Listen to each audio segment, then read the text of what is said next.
Hey, how's it going everyone? It's Gavin from Balls to You, and in this video what I want to do is I want to address the issue that people have on when they're setting up either a new ball python or they're setting up a rack, about how to set your stats and more importantly how I do this. Okay, now this is something that you guys will have to try and figure out for yourself. But this is how I do this, and I have no problems, and everything works out, you know, basically as I want it to. Nothing's ever perfect, and you can always improve on something. But I feel that I need to go over this and try and sort of, you know, just cover a bit more depth when you're setting up a baby ball python or a new ball python or a rack system. So first thing I do, obviously we've got some second-hand mats here and a second-hand stat. Whether you've got new stats or second-hand, I always try them first. So I plug the mat into the stat, as you can see, and I plug the stat into the wall. The only thing I don't attach at this point is the temperature probe. Okay, so I'll just leave that off. Then what I do, I whack this up to pretty much full. Okay, the light will be on to indicate that it's heating. Don't know if you guys can see that. Okay, and that's basically it. I mean, the reason why I use dial stats as opposed to digital stats on my racks is because I dial them in, pardon the puns, I dial them in a different way than using a digital stat. So digital stats are really good. I use one on the incubator, it's fantastic. But when I need to dial in a rack, and what I tend to do, I tend to have a stat per level. So I have one of these stats on every level. Okay, so I can dial every level in individually. Okay, so I'm testing the equipment. That's the first thing I do. Okay, now this mat is the smallest one I've got. You know, second hand, you know, in the spares if you like. And what I'm doing, I'm taking someone's having a baby ball python for the first time. So what I've got a simple setup here, and basically this tub will be like that on the mat. Okay, so what you've got a hot spot and you've got a cool spot. Obviously the water will go over there. The hide, the snake will move the hide wherever it wants, and then what I'll do, once that's all set up, I'll throw a towel over it, just to let it settle in. And I tend to find as a pet, this setup works fantastic. We've got a couple of air holes in the front here, and then at the back we've got some air holes coming in through the side, so we get a good flow of air coming through the actual tub, so we get rid of any stagnant air, but also we've got more ventilation towards the front, so at the back here it will stay nice and humid. Okay, so most people will also go out and buy one of these, which is a little temperature gauge or thermometer. Again, digital, doesn't matter, it does Celsius, it does Fahrenheit, whatever you know, float your boat, whatever you want to do. These are okay, but I do find people will stress when they attach these because they worry about what it's saying on the front, and this is where I don't use a digital thermometer or thermostat, sorry, simply because what's on the front isn't what's going on inside there. Okay, now some people do drill a hole, place these through and put these on the floor and have this on the outside. Again, is fine. However, if your baby snake gets under that and wraps itself around, it's going to pull it off, it's going to make that read completely wrong, and it's just a waste of time. Worst case scenario, the snake could get caught up in the tape or whatever you're using to attach this to the base of the tub inside, and then you end up with a snake or a reptile that's covered in tape, which it's happened to me years and years ago with some crested geckos, and trust me, it's a nightmare. So you don't want to do that. Simply these are good for doing some test runs. So for example, you could put that in there like so, leave this on the outside, so you could put that on the inside and just do a test, leave it on there for like an hour or two and see what it's reading. That's fine, not a problem. The best one I tend to find are the heat guns. Okay, very handy, brilliant. Pick them up off eBay. They're not too expensive. Again, it's just point and shoot, and it will tell you in Celsius or in Fahrenheit depending. So there you go. Okay, and you've got this red LED as well that helps. And what I tend to do, I tend to shoot across the range. I don't just do one spot. I'll take multiple readings, okay, and then I'll get an average. So this is a basic setup, really easy to do.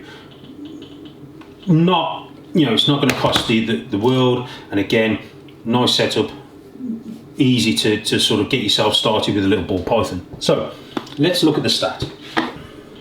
The stat, most of the people will go, right, okay, I'm going to attach that to there, and I'm going to dial this into 90 degrees Fahrenheit or 32 degrees Celsius, and obviously we're going to take that down, for example, and that's it, it's done.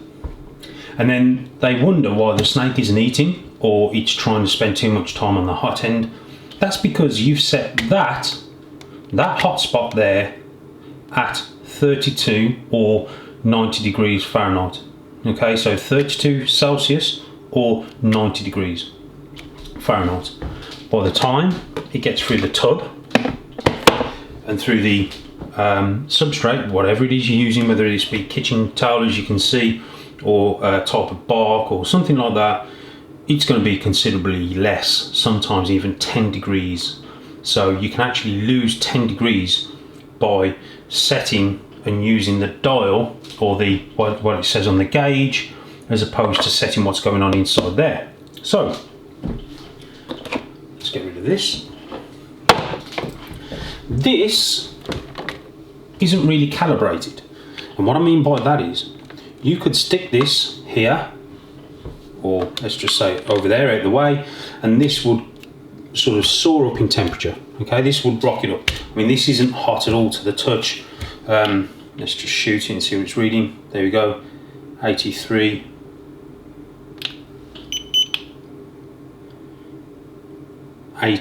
So there's 3 degrees difference, which is pretty standard on heat mats. They tend to sort of, once they get up to temperature, they do take sometimes they do take a bit of time. Once they get up to temperature, they pretty much go even all across. You will get some mats which will be off, so you need to bear that in mind as well. So what we're looking at, that as you can see, it is climbing steadily. Okay, 84, 81, so it's about 3 degrees out one side to the other. Okay, so that being up full, okay, and this is something again that you're going to test and you're going to find out. So at the minute this isn't calibrated, so I can turn this all the way down, and it's only going off because that's room temperature. Okay, so when I turn that down like so, that's because that's at room temperature. So when I mean calibrated, if I put this directly on top of the heat source like so, that heat mat is going to get up to temperature and it's going to switch that off. Now we can measure that, and let's say for example you set it at 88 or 90 degrees Fahrenheit. You're going to probe it, okay, and then you're going to get your reading. Like I said, inside the tub it's going to be cooler. So what I tend to do, I tend to not put it on the heating element direct. I'll tend to attach it somewhere in the middle, like so. Okay, and what we use to attach it is some simple file tape or insulation tape. Okay, now you can cut this, make it look nice and all that sort of stuff, but this is just for this is just for demonstration purposes. So what you're going to do,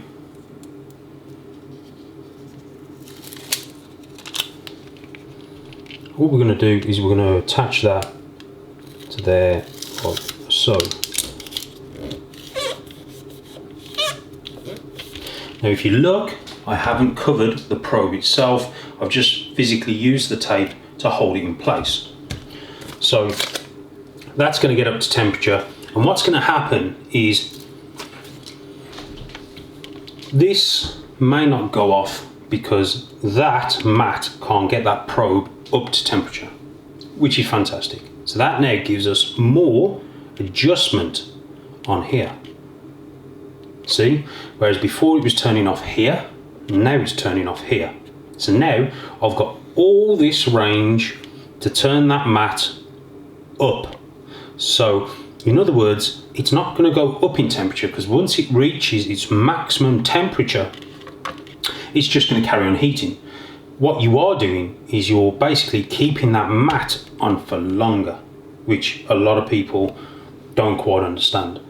And again, by setting the probe where you want it, is you're actually adjusting the temperatures on the gauge. So in other words, ignore the temperatures. You're not going to read off that. That's not what you're reading. This is just an on-off switch, if you like, or an adjustment. So when you adjust it down or adjust it up, as you can see now, this is turning off here. It was just turning off here. As you can see, it's going to flick on and off. Fantastic. So I've still got all this range of movement, okay? Which is what we want. We want to be able to turn that mat up, okay? Because what does happen is a lot of the people will put the probe directly on the mat, and then they'll whack that up to full whack, and inside the tub it's only getting up to 85 degrees.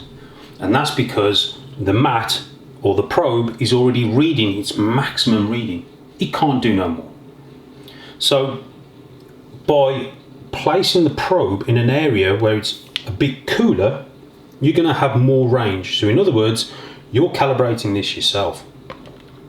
Okay, so wherever you want to put that wherever you want to put that probe is how you're going to calibrate that stat. Okay, so I normally put them here, like in the middle, so then it's in the cooler part of the mat. If you can imagine, in a rack system, you'll have two tubs going across this way. It's not going to interfere with that. The tubs are going to come across, and they don't normally sit on the mat, but they will hover above. The heat will rise, and again, we've got this airflow coming through, so I've got more adjustment on this stat. So, with that being said, that's how I set up my stats on my mats. Okay, you've got to try it yourself. You've got to find out what works. Some things work better for others. Again, it depends on your room, it depends on your setup, but this is what works for me, and this is how I've basically done it over the years, and I've never really had any issues. I'm able then to go in, if you can imagine, you've got your two tubs, I can shoot one and then shoot the other and go, right, okay, on average, that's going to be 85 degrees. One's 87, one's 83. So that's 85 on average degrees, okay? That's all I need to know. And what I'll do, I'll shoot the temperatures maybe once every 2 weeks, once a month maybe. And again, this is done on top of the mat, on top of the tub, inside the tub, on top of the substrate, okay? Because what we want to do is test the hotspot inside the tub, not the hotspot on top of the mat. Yeah, so we want the hotspot on top of the tub. We want the hotspot inside the tub, not what's on top of the mat. Okay, so even though it's reading 88 there, and a lot of people are going, oh yeah, you know, it's getting up to temperature, no, that's not good enough. It needs to be higher. It needs to be at least, I would say, about, well, I'm not going to say no numbers, but inside the tub,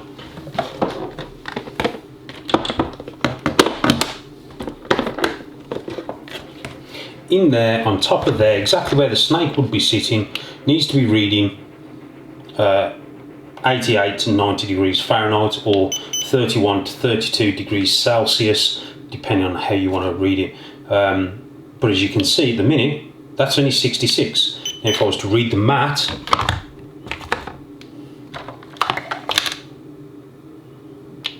'88, '87, let's say. Okay, so it's still not warm enough. Again, that'll take time to get up to temperature, which is fine, but that's basically how I set it up. The snake will thermoregulate itself. In other words, if it's too hot, it'll move in the cool end. That's why we give it a cool end. If it's too hot, then it'll move onto here. onto the hotspot. 9 times out of 10, when a snake is eating, or is eaten, should I say, or just had its food, it tends to go into the hotspot to help digest its food, okay? Because the warmth and the heat will help with the digestion of the rodent. So that's it. I mean, the snake will move this and move that, and that's fine. It is what it is. But your hotspot, as long as you've got a hotspot of 88 to 90 degrees Fahrenheit or 30 to 32 degrees Celsius, that's bang on. The cool spot, some people say, well, Gav, my cool spot's too cool. Well, there is no such thing. Okay, the cool spot, really, for me, it doesn't matter. I've never had any issues with cool spots, because again, the snake will move. If the snake wants to go in the hot spot, it'll go in the hot spot. If it wants to go in the cool spot, it'll go in the cool spot. Let the snake decide where to go. It's up to the snake at the end of the day, okay? So what I'll do, I'll set this up probably about 2 or 3 days, for example, before I would get a new snake or a new ball python or what have you. And then I'd be checking the temperatures and seeing how they're getting on. And again, we're going to work off an average. So there you go, 68, 71, 71. And so you can see it's climbing, okay? That's exactly what we want. And what we want to do over the next 3 days, we're going to check the temperatures and dial that stat in to where we're happy with it. Now, what you could do is, once you've got it to where you're happy, you could actually mark the stat, okay? Which is fine. At a quick glance, you know where it's at, you know where it's set at, fantastic. But if you change that probe, if you move that probe again, okay, if you move that, you've got to reset it all back up again, okay? So these temp guns are fantastic. They really do work. They are really worth their weight in gold. They're not much money. If one breaks, I tend to throw it away. Again, they will go out of calibration, so try not to drop them. You know, they are calibrated, but again, they can and will go out of range. That's why I always try and keep a spare as well. So yeah, just because they're expensive, or some of them are more expensive than others, doesn't mean it's going to be any better regarding the longevity of it. I pay about between 10 and 20 pounds for one of these, and it does the job, everything I need it to do. So, and I do use it a lot, okay? So setting your probe and your stat on the mat is important. You've got to look at your setup and you've got to decide what's going to work for you. This is what I do. This works for me. It works all day long, and I have no issues whatsoever. Okay, so I hope that answers some of the questions, guys, that I've been asked. I know some of you watch some of my older videos regarding setting up a ball python. This is like setting up a ball python part 2. And again, it's all about setting that stat first, getting the probe right, and then shooting the temperatures, and hopefully you'll be able to dial that stat straight in. Okay, hope this helps, guys. Remember, hit that notification bell, subscribe if you want, and smash that thumbs up button, guys. I really do appreciate it. If you guys have any comments, or you feel you want to share with the community the way you guys do it, please feel free. Put some information down in the comment boxes below. I always love reading your comments. Okay, take care everyone, and I'll speak to you guys soon.